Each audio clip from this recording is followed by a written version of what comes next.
What's going on, everybody? Ed Ricker here. We are at a special place at Dorothea Dix Park in Raleigh. See that tall building? We're gonna dive it. Also, we got some gazebos, we got some places, some benches. We have whatever this thing is.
All right, we got DBull FPV here, and he's got an Armatan Chameleon 7-inch frame, which I've never seen before. Tell me a little bit about this. This is an Armatan Chameleon 7-inch TI, rocking the Hyperlite 2207 1922 kV motors. Obviously, the Rotor Riot Run Cam Swift 2, the Rotor Riot edition. Obviously, my GoPro, the GPS up top, rocking HQ 7 by 3.5 by 3 props. Obviously a TBS Unify Pro HV in the back for my VTX, running at 800 milliwatt. Crossfire, obviously the Crossfire Nano as far as my receiver. With the battery, she's probably around 650, 660 grams. Tiny's LEDs, these things are 6S compatible. Just straight to the battery leads. You have to add GPS to this. You also have to add a couple of things like lights and things just to make it work for long range, yeah, right? Just for long range. Obviously, you want to know how far you're going out, where your return to home is.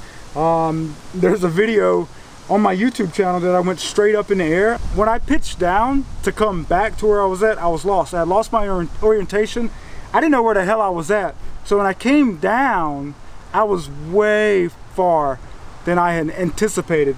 So obviously now with the GPS, it can actually tell you where your home location is and how many meters you are away from yourself.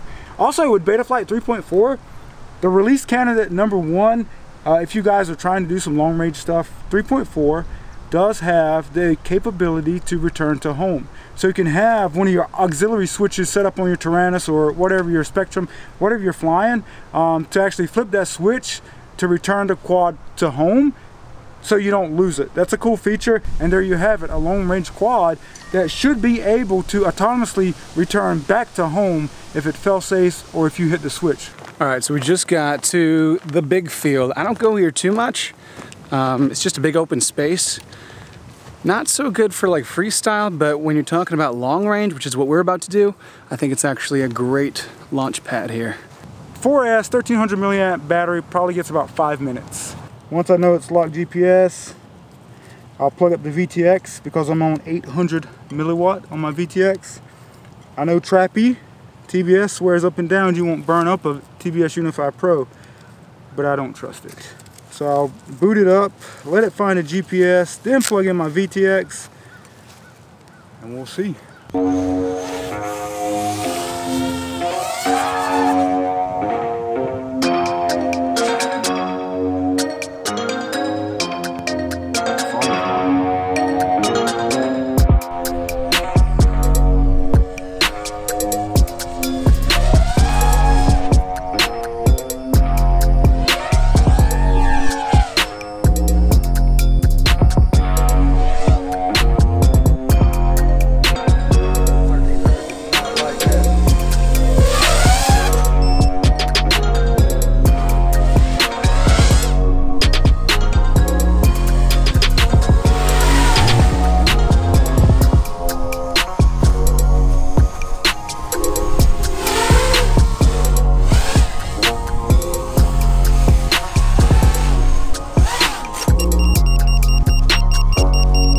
was getting RSSI warning, telemetry lost, telemetry recovered on my Tyrannus, so it kind of freaks me out. I'm only 700 meters away from myself, but man, I don't want to go down.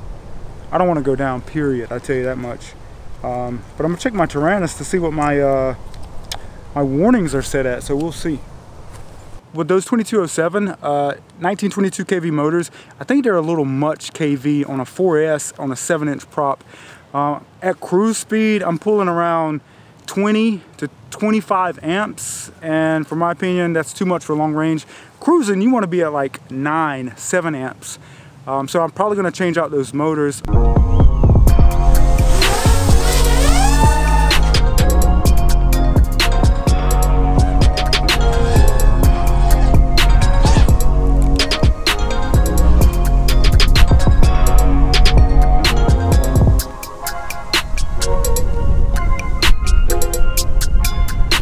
Pretty cool to see something go that far. Usually I only see like wings or maybe the Mavic or something, but to see a quad go such a long range and seeing like the Raleigh skyline and all that, it's really cool.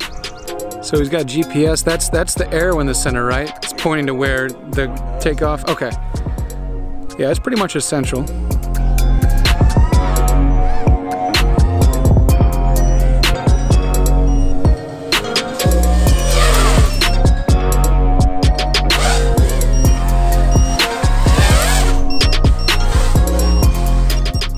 How'd the flight go, man? It's kind of nerve-wracking, guys. Honestly, flying out at 750 meters away from home, my Tyrannus started giving me telemetry warnings, RSSI low. My on-screen display shows it at 99%, 97%. I never dropped below like 80. I don't know, but as a long-range person just starting out in long range, I know that's the last thing you want to hear, that you're losing or you have low RSSI. Because if you don't have link quality, you can't control the quad. I'm going to have to figure that out. Yeah, well, you know, hearing those low RSSI warnings, sometimes I get them really close with just normal quads. So to have yours doing that when you're so far out and you're over trees and stuff, that is kind of nerve-wracking. Yeah, but that's kind of scary. Yeah, anyway, well, at least you have GPS and stuff. Yeah. And you also have a fail-safe. You said it punches out. Stage throttle. 2 fail-safe on 3.4, Betaflight 3.4. It will punch out, punch straight up at 1750, depending on whatever your throttle settings you set in the fail-safe, to see if you will recover RSSI. If the quad never recovers RSSI, it's just gonna plummet down. It's gonna just drop out of the sky. Gotcha, okay. Well, it's been very informative. My first experience watching someone with a long-range quad. So, DBull FPV, check out his YouTube channel. And as always, guys, happy flying and thanks for watching.